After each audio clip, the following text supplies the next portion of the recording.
A nonprofit is a business, and every business needs business credit. Yes, every business needs business credit. In this episode, we're going to talk to you about nonprofit business credit, why you need it, and how to get it.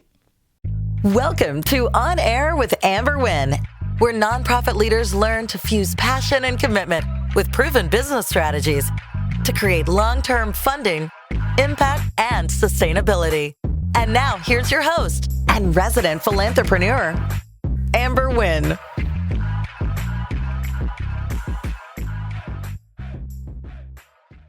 A nonprofit is a business, and in this current economy, it's important that you have all the resources that you can to get your nonprofit through these uncertain economic times. So today I'm going to talk to you about business credit. Business credit is exactly what it says, right? It's the opportunity to leverage credit to fill in those gaps, to help you cover some of those unforeseen expenses. And in a normal business, you would get a line of credit, you would have a business credit card. As a nonprofit, you need those same, I call them like security blankets. You need those same security blankets because even more so, a nonprofit is more at risk of things going awry. For example, as a nonprofit organization, when you start getting contracts that are reimbursable, then, sometimes things happen. The funding agency may not pay you on time. You've already expended all of this money. And so you need to be able to fill those gaps because you have payroll, because you have unforeseen costs like salaries. So it's important that you're able to shore up your organization with a business credit. When we come back from the break, we're going to talk about how to get it and, what is that process when we come back. If your grants aren't getting funded, it could be because the funder can't see how your programs are making an impact in your community. Get the How to Demonstrate Impact workbook to quantify the work you're doing in your community in a way that a funder can see a potential return on their investment. Funders need proof that your organization will use their grant dollars to improve your community. That proof is called impact, and impact is quantified through measurable outcomes. Leverage my 30 years of program development experience to help increase your chance of securing funding. Order your copy today. Welcome back to On Air with Amber Wynn. It's your girl, and today we're talking about business credit. I want to share with you my story. I know it's kind of embarrassing, but hey, that's what I'm here for, right?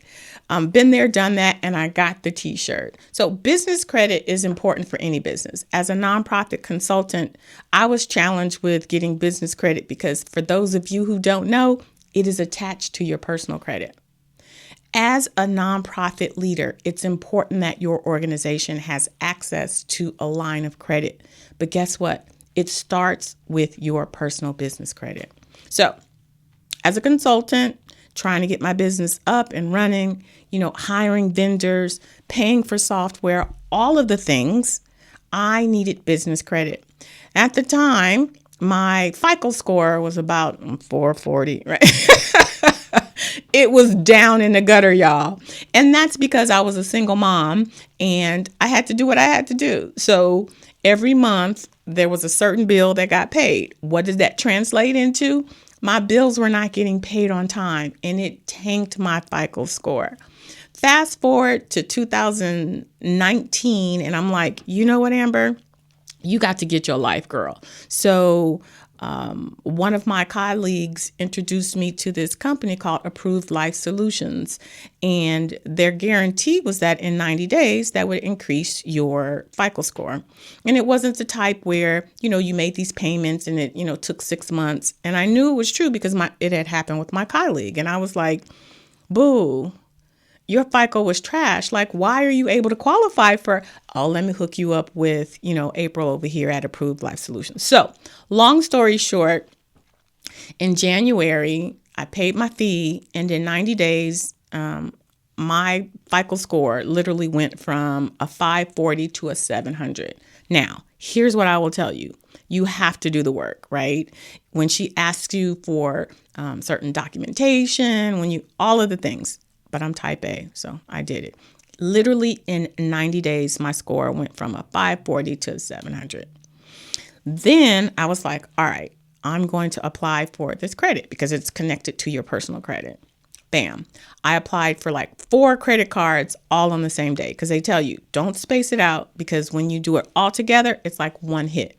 So I applied, but I did not check. I was so used to being rejected that I was afraid, right? So I waited for quite some time, literally 3 months. And on my birthday, I opened up and it says, congratulations.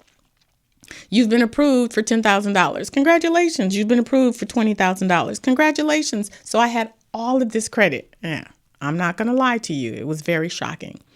But what it has allowed me to do is to be able to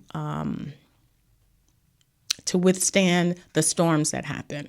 As a business owner, things happen. Contracts have been canceled because of these economic times that have allowed me to float my business. What does that mean? That means when I have to pay for these subscriptions, you've got Calendly and you've got Active Campaign, all of the things that keep your organization automated. I can put them on my credit card until I'm able to bring in revenue to pay off the credit card. Now, it is important that you stay on top of that because you can tank your credit again.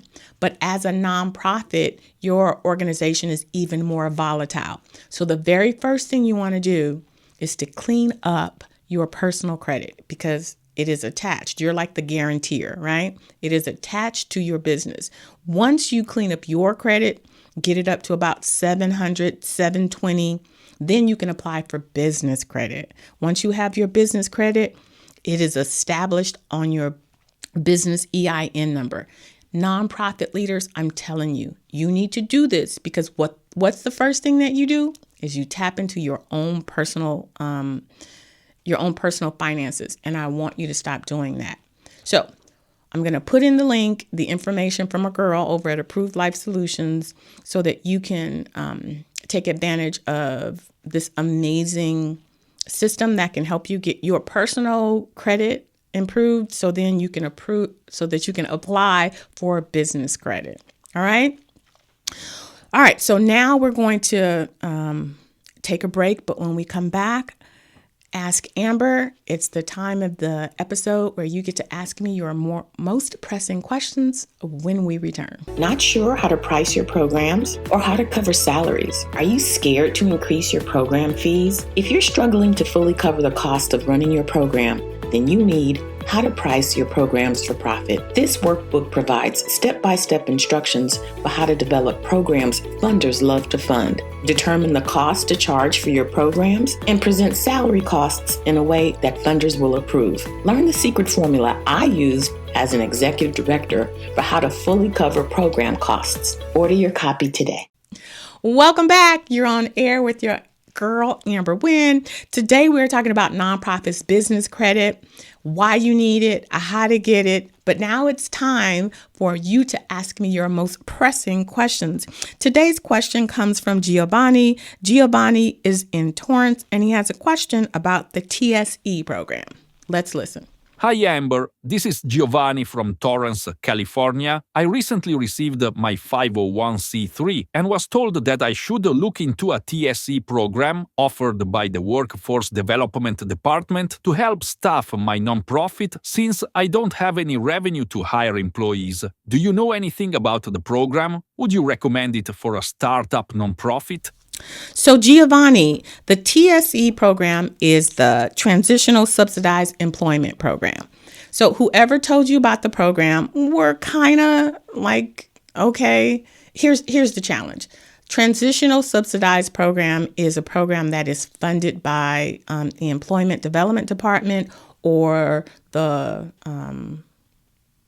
South Bay Workforce Board, or the Department of Social Services. The purpose of the program is to get people who were on public assistance, either experience on-the-job training, or if they were like laid off and they're trying to transition into another type of position.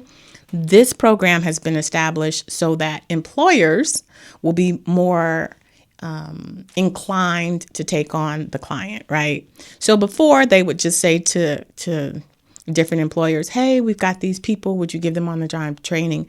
The subsidy is what they use to incentivize companies to try out these individuals.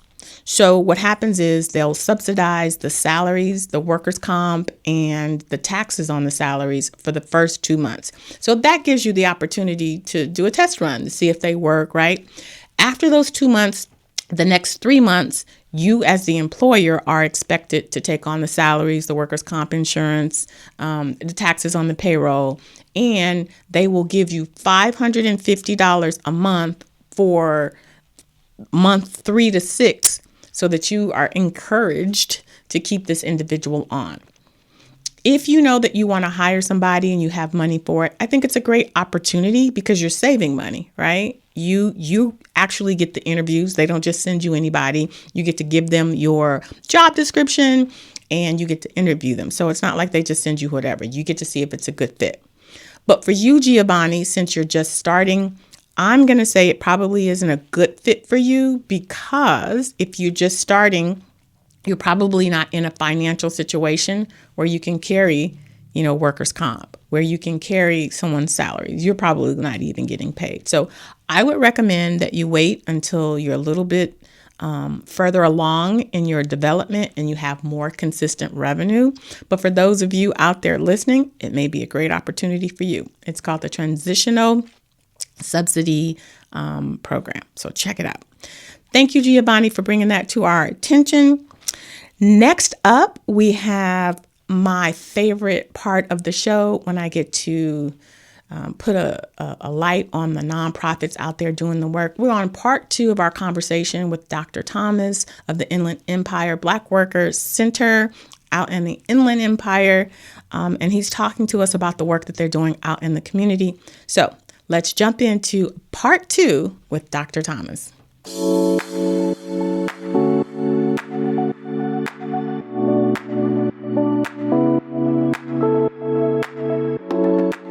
Another issue was community street cred, right? Right. When we first started, like, who, what? Right. Who are you? And as we were doing our early recruitment and outreach, we were sharing with them, okay, in this program, we're going to pay for your books, we're going to pay for your materials, we're going to pay for your enrollment in San Bernardino Valley College, we're going to pay for your trade memberships, we're going to pay for your uniform, child care, we're going to give you IRS reimbursement for your mileage. They said, this is too good to be true. Right. I would think so too. Wow. So these folks are after, they're scheming. This is right. What's going on? Right. So we had to work through that and build credibility and just kind of, keep going to the barbershops and keep going to the churches and keep, making ourselves known so folks would know that we're here to stay. Right. And then we had to sometimes drop organizational names and individual names to show how we're connected. Yeah. And that was a challenge early on, but now folks know us. We are a known quantity. We've got a website, we've got social media presence, and folks can look us up, routinely, and they could see now this track record over time, and they could see us at the Capitol. They could see us on the street involved in protests, marching. They could see us in the classroom. They can see our affiliation with the major philanthropic organizations, and they know that there's something to this organization. But it was a little rocky starting.